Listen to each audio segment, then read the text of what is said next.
The origins of the consecrated life in the mystery of Christ and of the Trinity. The evangelical basis of consecrated life is to be sought in the special relationship which Jesus, in his earthly life, established with some of his disciples. He called them not only to welcome the kingdom of God into their own lives, but also to put their lives at its service, leaving everything behind and closely imitating his own way of life. Many of the baptized throughout history have been invited to live such a life in the image of Christ, but this is possible only on the basis of a special vocation and in virtue of a particular gift of the Spirit. For in such a life, baptismal consecration develops into a radical response in the following of Christ through acceptance of the evangelical counsels, the first and essential of which is the sacred bond of chastity for the sake of the kingdom of heaven. This special way of following Christ, at the origin of which is always the initiative of the Father, has an essential Christological and pneumatological meaning. It expresses in a particularly vivid way the Trinitarian nature of the Christian life, and it anticipates in a certain way that eschatological fulfillment toward which the whole Church is tending.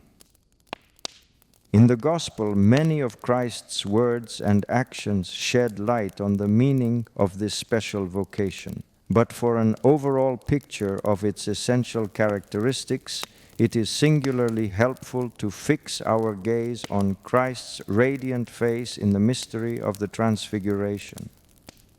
A whole ancient spiritual tradition refers to this icon when it links the contemplative life to the prayer of Jesus on the mountain.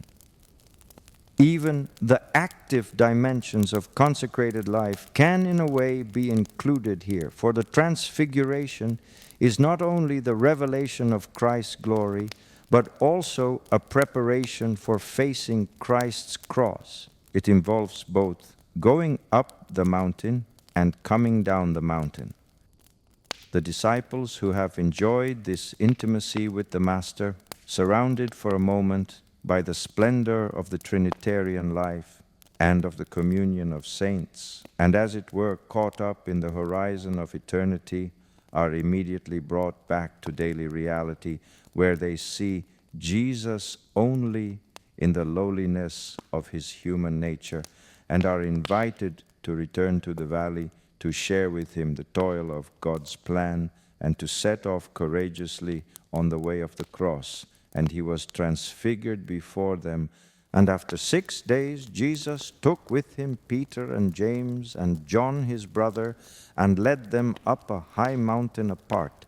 And he was transfigured before them, and his face shone like the sun, and his garments became white as light. And behold, there appeared to them Moses and Elijah talking with him. And Peter said to Jesus, "Lord, it is well that we are here. If you wish, I will make 3 booths here, one for you, and one for Moses, and one for Elijah." He was still speaking when, lo, a bright cloud overshadowed them, and a voice from the cloud said, "This is my beloved Son, with whom I am well pleased. Listen to him." When the disciples heard this, they fell on their faces and were filled with fear. But Jesus came and touched them, saying, "Rise and have no fear." And when they lifted up their eyes, they saw no one but Jesus only. And as they were coming down the mountain, Jesus commanded them, "Tell no one the vision until the Son of Man is raised from the dead." Matthew 17:1-9. The event of the Transfiguration marks a decisive moment in the ministry of Jesus. It is a revelatory event which strengthens the faith in the disciples' hearts, prepares them for the tragedy of the cross, and prefigures the glory of the resurrection.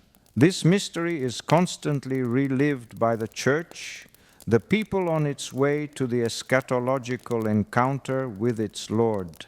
Like the three chosen disciples, the Church contemplates the transfigured face of Christ in order to be confirmed in faith and to avoid being dismayed at his disfigured face on the cross. In both cases, she is the bride before her spouse, sharing in his mystery and surrounded by his light. This light shines on all the Church's children. All are equally called to follow Christ, to discover in him the ultimate meaning of their lives, until they are able to say with the Apostle, "For to me to live is Christ." Philippians 1:21. But those who are called to the consecrated life have a special experience of the light which shines forth from the incarnate Word. For the profession of the evangelical councils makes them a kind of sign and prophetic statement for the community of the brethren and for the world. Consequently, they can echo in a particular way the ecstatic words spoken by Peter.